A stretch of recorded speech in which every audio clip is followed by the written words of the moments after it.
Fala, minha gente, tudo certo? Vamos nessa então falar sobre Grêmio. E nesse vídeo aqui tem duas informações importantes sobre o tricolor. Roger Guedes se manifestou para a galera da TNT Sports e o Kiki Oliveira também, mas lá no Uruguai. Tem, enfim, uma atualização que tu precisa saber. Antes, preciso te convidar para vir aqui, ó, na tela do meu computador, mas pode ser no teu celular também.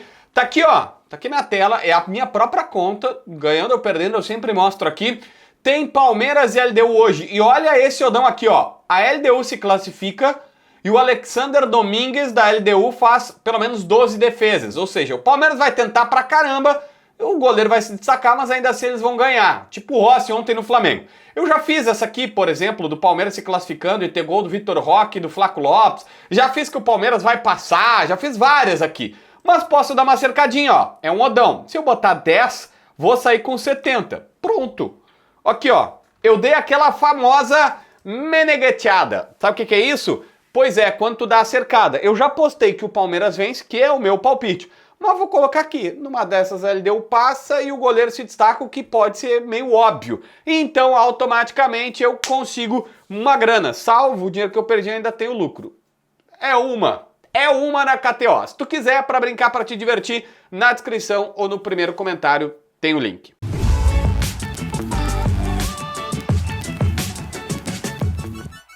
Gente, eu vou começar pelo Kiki Oliveira, porque o Kiki Oliveira deu uma entrevista na Carve Deportiva, lá num programa de futebol, numa rádio uruguaia. Lá pelas tantas, ele obviamente vai falar sobre a sua vida, mas o que repercute aqui é o Kiki dizendo a seguinte declaração sobre o Nacional do Uruguai. Recentemente ele teve uma foto que ele postou ao lado de uma churrasqueira, né, fazendo um assado, e aí colocou ali uma térmica, uma cuia, uma bomba, uma garrafa térmica com o símbolo do Nacional. Detalhe, ele é formado, ou ele joga no Peñarol. Mas ele claramente é torcedor do Peñarol, porque ele diz o seguinte: é um sonho que eu preciso realizar, ir para o Nacional. Bom, tá bom. Quantos nossos aqui no Rio Grande do Sul saem daqui, estão lá jogando em Real Madrid, Barcelona, Liverpool, sabe, e Dortmund, e aí dão entrevista aqui dizendo, olha, eu sonho em voltar pra cá, pra minha família e tal, então normal.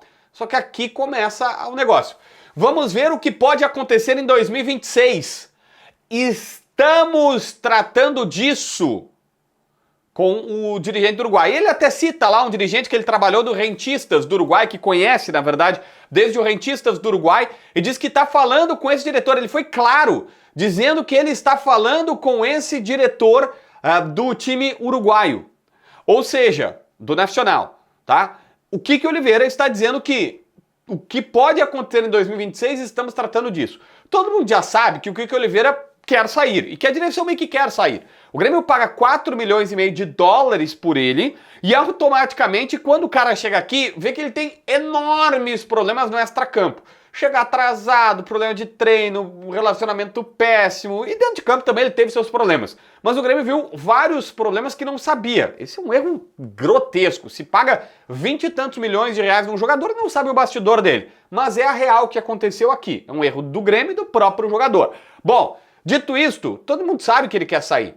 Só que a gente tinha informação seguinte, olha, o empresário está tentando, 2 times mexicanos fizeram contato e tudo mais, estão vendo. Agora ele quer ir pro Nacional. Só que todo mundo conhece, o Nacional não tem como pagar 13,5 de dólares por ele. Então como que o Kiki Oliveira vai fazer essa operação? Não se faz a menor das ideias. Mas esse é o cenário e essa é a entrevista que ele falou abertamente, que vamos ver o que vai acontecer em 26, estamos trabalhando, tratando disso, ou seja, tem negociação, porque nessa mesma resposta ele fala sobre um dirigente do Nacional, que ele cita lá, Flávio não sei das quantas, não conheço, desculpa, que ele está negociando com esse cara e tudo mais. Bom, o Grêmio eu imagino que não sabe disso, mas se chegar, cara, qualquer proposta de 4,5 de dólares ele vai. Mas enfim, o Arezzo tá no Peñarol, o Peñarol quer ficar com o Arezzo, só que disse, eu não consigo pagar os 3 milhões e um pouco de dólares, porque não tem como pagar. Enfim, vamos ter que ver essa outra também. Sabe quem é que deu declaração? O Roger Guedes deu uma declaração para a TNT Sports. Nessa declaração, falou abertamente sobre a proposta que teve do Grêmio e confirmou uma coisa que a gente já sabia, mas enfim. Ele colocou o seguinte, teve proposta na pré-temporada. Pré-temporada que todo mundo ficou sabendo lá, né? Foram 2 ou 3. Os números foram aumentando. Aqui vai um ponto importante. Na época sempre se disse, o Marcelo Marques fez só uma proposta oficial de 10 milhões de euros. É verdade. Mas eles continuaram tentando informalmente. Proposta é propor algo a alguém. A proposta formal, oficial, que o Marcelo Marques colocou foram 10 milhões de euros, mas depois o Grêmio foi aumentando e formando, tá, se eu te der 12, se eu te der 12 mais bonificações para 15, e não foi. Aí ele disse, o presidente do Al Rayyan, no caso, não aceitou. Hoje não penso em voltar ao Brasil. Fiquei feliz porque o Grêmio teve muito interesse. Essa declaração, ela meio que dá uma esfriada dizendo, quem sabe então na virada do ano que vem, em janeiro, se fosse o Marcelo isso iria meio que acontecer, mas ele já está aceitando o fato que ele vai ficar por lá e que ele não vai vir, não tem nada pré-engatilhado para o Roger Guedes jogar aqui no Grêmio, pelo menos pela porta que ele colocou ali, ou pela porta que ele deu uma encostada, barra fechadinha, né? Porque ele falou, não pensa hoje em voltar para o futebol brasileiro. Que é uma outra pessoa que deu uma declaração importante também, essa já faz alguns dias, tá? Mas como eu não falei no canal, vou só complementar o vídeo aqui, nem botei na chamada. Foi o Groy. O Groy deu uma entrevista para o canal GOAT, e ele que transmite o Campeonato Árabe, né? E ele falou que de fato teve situações para voltar a jogar no Brasil, teve uma conversa com o Grêmio e ele falou o timing, ele disse assim, digamos assim, o timing não fechou. A gente teve o problema que foi divulgado da sua esposa e tal, um problema de saúde, e quando soube, priorizou a saúde dela. Falei para o meu empresário, encerrar todas as negociações, ficar de stand-by. Enfim, não foi possível esse retorno ao Grêmio. Agradeço de coração e acho que o Grêmio está bem servido de goleiros. Tem grandes goleiros que estão atuando lá. Mais ou menos a resposta do Groy.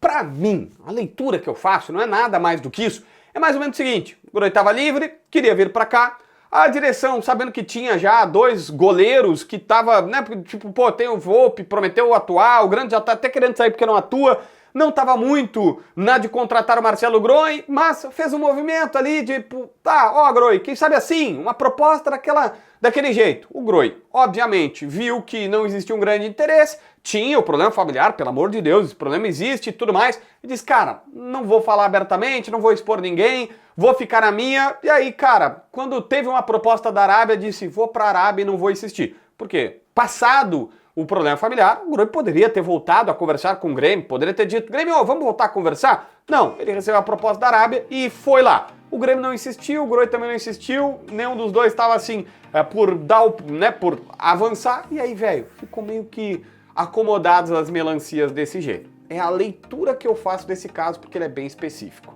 Se inscreve no canal, assina a notificação, deixa o teu like, comenta aqui embaixo para ver mais vídeos.